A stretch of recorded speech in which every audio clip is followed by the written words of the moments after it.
I'm good. We sort of kind of survived our game. Yeah, you guys died a lot. We died once, but it was very Okay. quick death. Yeah. It was like we've been playing for 20 minutes. Oh God, we're all dead. It happens sometimes. But it was so much fun. I caught a few, like I had it on the whole time. I could hear it, and I felt like every time I tuned in, y'all were having the best time ever. So I'm really, thank you, Neil. That was a very, very cool experience. I called it Groundhog Day edition. Yeah. Accurate. I'm not as familiar with Run Lola Run. I guess I need to check that out now. So. Yeah. Well, we are here to talk about your organization, and so I would love if you could give us just a little overview of what you do and what your goals are. And I'm going to put a little blurb that I stole from your website in the chat so people can check it out too. So I Need Diverse Games is a nonprofit that was formed out of me being literally frustrated and angry about games at 6 in the morning about 3 years ago. There was a lot of it's too hard to animate women, and there's just not a lot of visibility for people of color, queer folks, etc. at the time. And so I tweeted out a lot, I had the conversations going, and people wanted to keep talking about it.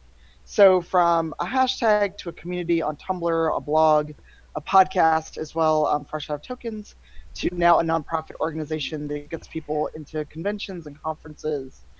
And, we do the diversity table at PAX. We're thinking about trying to get out to PAX Unplugged, which is the new tabletop version of PAX. And we're trying to be visible, help people get and stay in the industry. And, we run strictly off of Patreon right now, but we are 501c3, so we do take donations and welcome them, and all that money goes right back out into running the org. That's really cool. I believe the PAX Diversity Lounge also works with AnyKey. Is that right? Correct, and we are actually an AnyKey affiliate as well. Right. I believe that Roll20 is in the world. I've talked to the lady in charge there, and I'm totally blanking on her name, even though I know it. Who is the AnyKey? It's TL and oh my gosh. I apologize. And I'm blanking too because I don't have it in front of me. Anyway, sorry, Aniki. I have actually stepped in and stood around in that PAX Diversity Lounge. I think it was last year, and it was really cool. And when I was working with Miss Clicks is also an Aniki affiliate. Morgan. There we go. Sorry. Nice. Sorry, Morgan. I know this woman very well. This is just 2 days worth of streaming. So shout out to Morgan and Aniki. We love them. But yeah, I think it's very cool. I noticed on your site the game developers, the GDC Scholarship Program that you guys participate in. Can you tell us a little bit about how that works? Because you mentioned getting people into conventions, and I think that's huge. So for the GDC Scholarship Program, every year they give organizations in that program 25 all-access passes, which if you had to buy it on your own, would be about $1,600 if you paid early bird prices. Okay, yeah. Yeah, Nice. So the game development community and professional development life is not cheap. And what it does, it gets you all of the workshops, all the summits. It's a way to get a lot more professional development other than just the Wednesday through Friday pass that you would normally get. It's a great way to get networking done as well, especially if you are, new in the industry, about to enter the industry, because GDC does have a student rate, but it's only good for Friday. And anyone who's been to a week-long convention knows by Friday we're all tired and want to go home. That's true. Yeah. So I've only been to GDC on the last day, so I know. Yeah. Sorry, I didn't mean to cut you off. Please continue. No, that's okay. I mean, and even just being there as an attendee, it's like I'm ready to go home. Okay, now we know we're going to get a bunch of students who could only come in on this day. So ours is not. The way we do it is anyone can apply, but priority is given to marginalized folks in the industry, because a lot of times those opportunities don't come. A lot of people don't get the visibility to go and see folks like them giving talks, or just walking around the show floor, because next year will be my fourth or fifth GDC, and it's improved exponentially over the years that I've gone, but it's still not what it could be. But if you don't get to go, you miss out on opportunities. You don't get a chance to network with people that could have job openings, or they just could have advice for what you do for a game. And there's just so much professional development that people miss out on because they don't have the opportunity to go. The downside being that GDC is not able to give us additional monetary backup for that. So while it's great to have the passes, we're too small to really give people a pass and money to go. So that is the one downside to it. So people that do get approved and get the pass do have to pretty much make their way there on their own. But we do support any fundraisers our scholars get.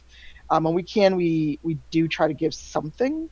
So we have done a couple fundraisers, and UBM actually gave us a small grant this year, so we're able to give people a little bit of money. You know, it wasn't much, but it was still enough to like maybe cover food for the week or something. Well, I think that's a super great transition into me showing off your lovely website and showing people how to support I Need Diverse Games. So if we were talking about anybody here who did want to support you guys, are the best ways to go about it? I see a ton of stuff on social media, which is awesome.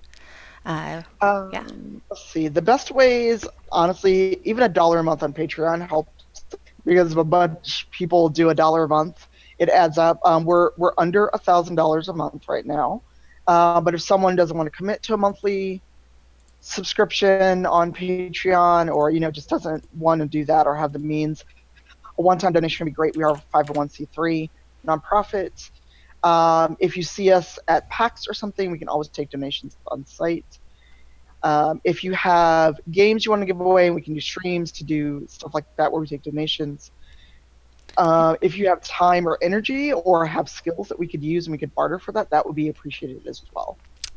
Always a good way to go about it. Helping, giving away skills is kind of my favorite thing to try to do. Let me go back to my notes. Sorry, I was enthralled in the site. I want to talk a little bit about the work that you and I are going to try to do together Yes. before we jump into the other thing that you shared with me earlier. And that is we are hoping to, I don't even want to claim this because I got added on in the end. I feel like I did not do much work on this at all. This is your baby.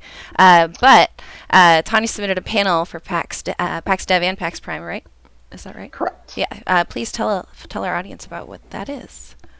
So the panel came out of another talk I went to at East Coast Games Conference, actually. And there was a gentleman who gave a talk, and he was talking about diversity. He was trying to aim it toward developers who may listen to him as a cis straight white dude versus, folks like me who talk about this and we often get dismissed. And so it was a very introductory talk about this is why you should care about diversity. And I thought it'd be a good topic to take to like PAX Dev and PAX West, because a lot of times people that need to hear this content don't go to this. And so for our PAX Dev panel, the way we submitted it is we're going to give you tools to take back to your work, be it tabletop, video games, or what have you, so that if you know diversity is important, how do you then indoctrinate? No, not indoctrinate, that's a bad word. How do you... One of us. I just slip in my Mass Effect reference. Yes, where I could. We love it.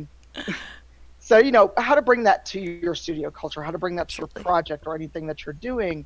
Because, diversity isn't a all or nothing proposition. A lot of people, you'll find people that are on board, or the people that kind of have to gently be nudged. Mm-hmm. And then you have people that have to be drag kicking and screaming into believing that diversity is important.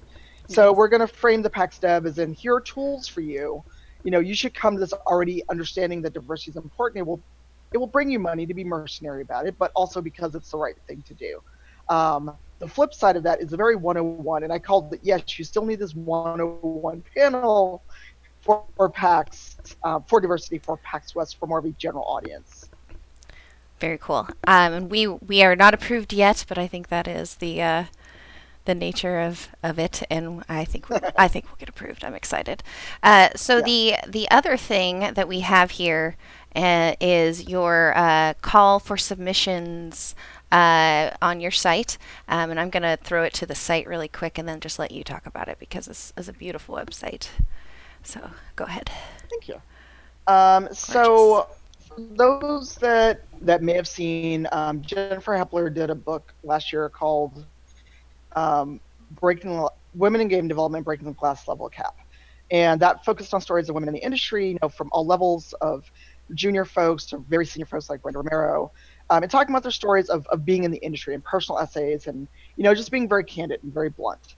And the natural progression of that would be talking about marginalized folks in the industry. So what I'm trying to get is people who have personal stories to share, be honest, be blunt, but also have a positive takeaway at the end of it of, this is the industry I'm in, this is what I've experienced, how does my, all of the intersections of my identity affect my work, and, bring that to it. And I certainly want people to know that tabletop folks are welcome. It's not strictly video games, because I did get that inquiry at first. So if you're in tabletop, if you're in video games, you are definitely welcome to submit something. All the details are on the site that is now being shown and in the chat. I just ask that you do the short form so I kind of know what to expect from you, so an abstract, a bio, and then you can share the document with me through Google Docs. And submissions closed August 15th. There is a pretty hard deadline because, as we know, when you submit things, it's a very slow trickle until about a week before the deadline. Of course. And if you have questions, it's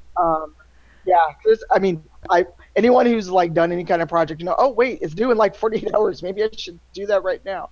But if you have questions, anyone in the chat, whether you're a dev or kind of adjacent to the industry, but you still have a story to tell that is how your intersection of identity affects your experience gaming, be it a podcast, as a journalist, you can email at marginsantho@gmail.com, and I will get back to you. So that was August Nice. 15th, right? Yeah. Awesome. So I would love to ask the question in this, which is, as an ally, what can we do to support this sort of thing if we are not feeling like we could do this? I'm doing the white person question, Tanya. We're breaking it down. You owe me so many drinks at I know. Gen I'm Con sorry. for that. So if someone reads that and they feel, if they're unsure, I would say just drop an email first, but spread word about it. If you feel like this does not fit you for whatever reason, share the link about it. Share any tweets you see, whether I tweet about it from my personal account or from the I Need Diverse Games account. Share it. If you know people in the industry that maybe aren't as well known, that aren't as public, and you think they have a story to tell, go, hey, I saw this anthology call for submissions. Please consider submitting something. This isn't like at this stage, it's just submit your story. There's not a I'm going to read your abstract and go just flat out no. I want people to feel like they have a voice. And that's the whole point of this anthology. A lot of people will see that and think, oh, I'm not a writer, I'm not a professional, I can't do this, but everyone has a story to tell. And a lot of times we don't hear those stories because of either the very loud minority or the people that are always getting heard. And I would like new voices to be heard and read with this book. Cool. So building people up is what my takeaway is from that, and I love that. That's definitely something that I try to do. Yeah.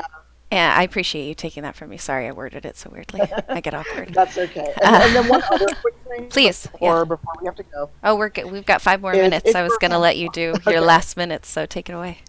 Sure. So for those of you that have either privilege, economic privilege, or just you are of the majority in whatever industry you're in, but especially tabletop, support conventions that are trying to do better by diversity. Support Roll20CON, support Roll20 and what they're doing, because their work is supporting a great org. We'll look for conventions that are welcoming, that have that in their mission statement. I want to give a shout out, if I can, OrcaCon, run by Donna Pryor and her husband. Heck yeah. And yeah, they're all about diversity, and 2018 is already in the planning stages, and I'm actually helping with programming for that. Nice. So, if you have the money, put the money where your mouth is. Don't talk a good game, run a good game. And I like as you that. mentioned earlier, if there is any way that you can support, it sounds like it's very possible and very easy for people to support, whether with skills or money or facilities. Exactly. I just put OrcaCon in the chat.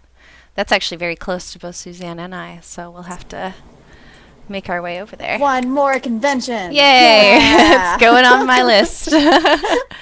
Well, we have about 4 more minutes before I'm going to kill the stream, and let the Dungeon World people take it away. So, if people want to support you, Tanya, after and see you do what you do and more role play, maybe, where can they go? I'll flash your Twitter up on the screen. So my Twitter is the easiest place to find me. I have a personal Patreon which allows me to do the work of I Need Diverse Games. I try to keep a very strict separation because I Need Diverse Games is now a 501c3. So if you're feeling generous, even a couple bucks a month helps me out doing that. You get early access to the podcast, or one-time donation. I've got my PayPal. I think my PayPal is paypal.me/CypherTier. I'm pretty much CypherTier everywhere. I stream, so if you want to come stream and hang out, I want to start doing more tabletop and doing this because if you see anything going on, and actually speaking of Gen Con and tabletop, I will be there as an industry insider, and the awesome Wes Schneider is running a fundraiser for me to help defray the costs. So that is still going on. Oh, cool. I will find out when we are done. Yeah, definitely. Awesome. So yeah, so we're over half the goal, but even though it's geographically close, Gen Con is not a cheap weekend. No, it is not. Yeah. It's a Yeah. true story. Awesome. Very cool. Well, Suzanne, do you want to say any last minute words while I pull up in this transition thing really quick? I'm actually curious to hear from you, Tanya, about how you've had the industry and the community react to I Need Diverse Games. I mean, I know that I would hope that it's been a hugely supportive group, and has that in fact been the case? Yeah, it's been 99.9% positive. There's always that one little element that doesn't believe, diversity is a thing. But there's a minority, and I don't care about them. That's fair. But it's been overall positive. Awesome. Yeah, it's overall, it's been really positive. I was the guest of honor at OrcaCon this year. I'm an industry insider for Gen Con. I've had a chance to go to Ubisoft, ArenaNet, and a few other studios and give talks specifically to them about their projects and what they're working on. And people have been very receptive, and they want to do better. It's just a lot of times the person who has the most investment may not be the person calling the shots. Yeah. And being able to say, yes, we can bring you in, we can pay, whatever. So it's been a lot of will, not a lot of way. I'm glad that there's at least theoretical people being receptive to it. I'm glad that you're going out there and educating them on how they can be better, and educating the people who aren't quite there yet on how they can get there, so that we can move a little bit faster down this road. Yep. I mean, if people want to talk about it, best way to find me is, hit me up on Twitter, and then we can exchange contact info and go from there. But and on my site, I've got at cyphertier.com, I've got a contact form. Yeah. Very cool. Well, that wraps it up for us in our look at I Need Diverse Games. Thank you so much for joining us today. You're on vacation, I think, right? And we picked you up. Yes. Yeah, so thank you. you. I really, really appreciate you agreeing to do this. It was a lot of fun. And you will obviously hear more about the panel at PAX when that gets approved, to speak in that positive language. Yes. So please check out all those links we put in the chat, everybody. And obviously stay tuned, because Dungeon World's up next. So thank you again, everybody. See you soon. All right, thank you. Bye. Bye.